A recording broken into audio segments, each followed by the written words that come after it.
kiva is generally a hole in the ground in the hands of Mother Earth.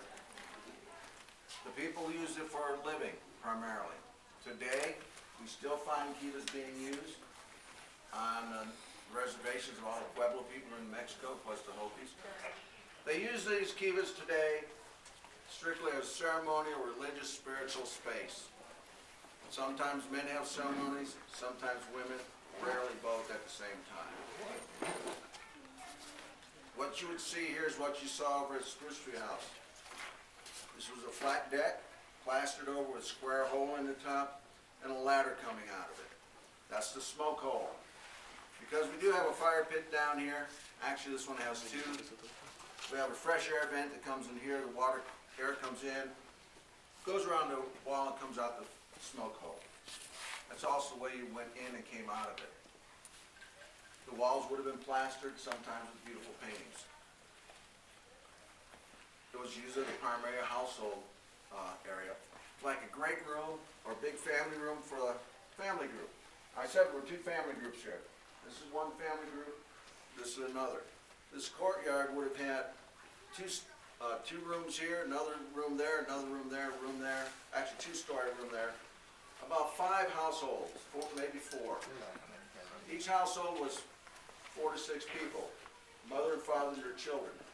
The family group was probably headed or led by the grandmother. This was their courtyard, the family plaza, common area.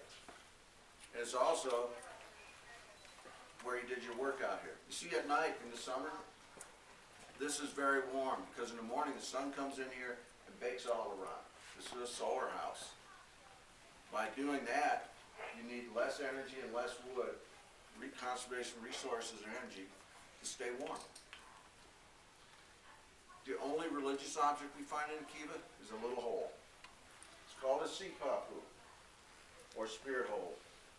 This represents the people where they came from under the earth. No other religious object has ever been found here on Mesa Verde. We do find, nor have we found tools, nor hunting weapons. You see, when they left in the year 1300, they took with them only those things they could carry. They had no horses. So you take what's important: food, water, tools, weapons for hunting, any religious items. Spanish would not bring horses to North America for another 250 years. So they walked out of here down into Arizona and New Mexico. The roof on this, which is missing, was a series of timbers going around and around, then they planked over them, covered it with soil, and then plastered it. And this was a nice little family courtyard. And there probably was a wall along here, you can see remains of it, but our habit is not to rebuild. You probably lived at a ripe old age about 29 or 30 on average. The average size, 4'8" to 5'2".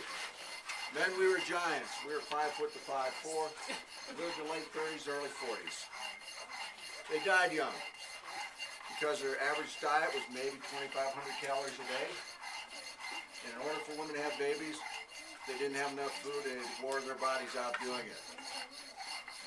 Now, could you imagine being here with 5 or 10 or 20 of these stones going all day long? You can stop. That you feel good, or kind of? We find the women arthritis in the upper back and the elbows and the knees. Everybody we find teeth worn down. You always get, no matter how good your grinding method is, you always get a little stone dust and teeth wear out. So come over here. Come over here. Give me your left hand, your right hand. Give me your left hand.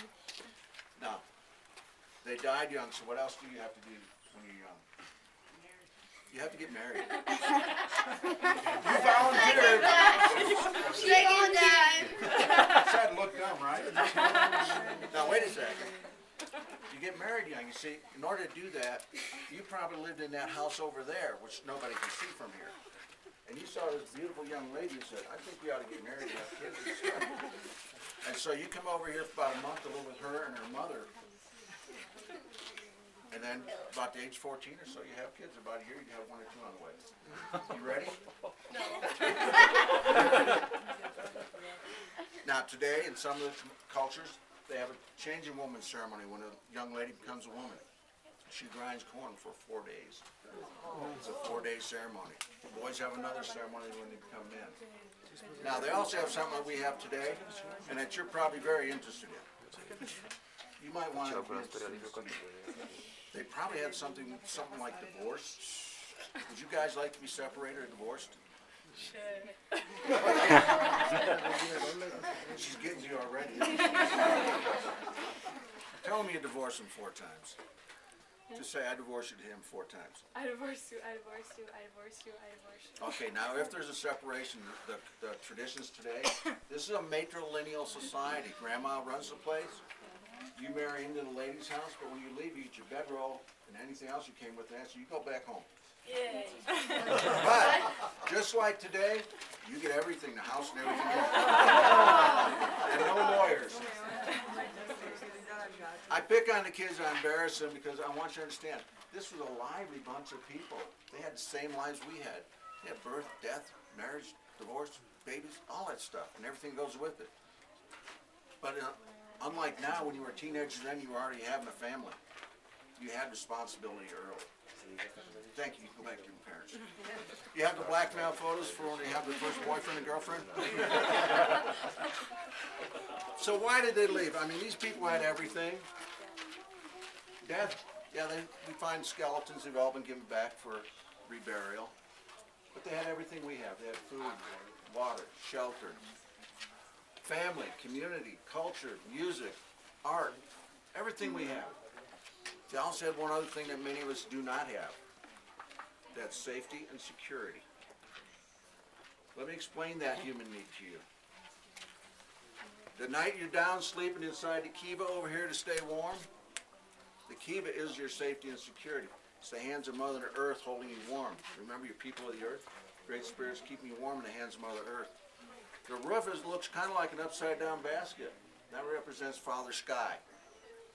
Father Sky is where we get the warmth of the sun. The cool of the moon to tell the seasons. The rain, the snow, the birds, the air we breathe, and the stars to guide our way. Got everything we need, so why did they leave? The environmentalists say they've been cutting trees down for 1,600 years. So it would look like that probably. 3/4 of the trees were gone. Takes 300 years to grow back. The big game animals, they had to go over the mountains 30 miles away to get the elk and the deer. There was a drought. There wasn't a big epidemic or anything. But they think they wore out the soil by growing the same crop year after year after year. Corns, beans, squash, corns, beans, squash, corns, beans, squash. That's the environmental theory you're talking about. Okay, if that's true, why in the world did they go to Arizona and New Mexico? Hotter, drier, fewer game animals, harder place to live. So I question the theory, but I do know the answer. It's a cultural answer based on the answers I have been given by 4 different Native Americans from 4 different tribes that descend from this place.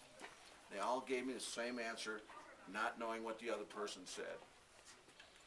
And the answer is, it was time for them to leave, and they did. They knew they couldn't live here for whatever reason. They don't think like we do. They had a different worldview. They were people of the earth. Yes. And they knew Mother Earth could no longer take care of them. They didn't ask why, they just knew, and they moved. 300, 800 years ago, never returned.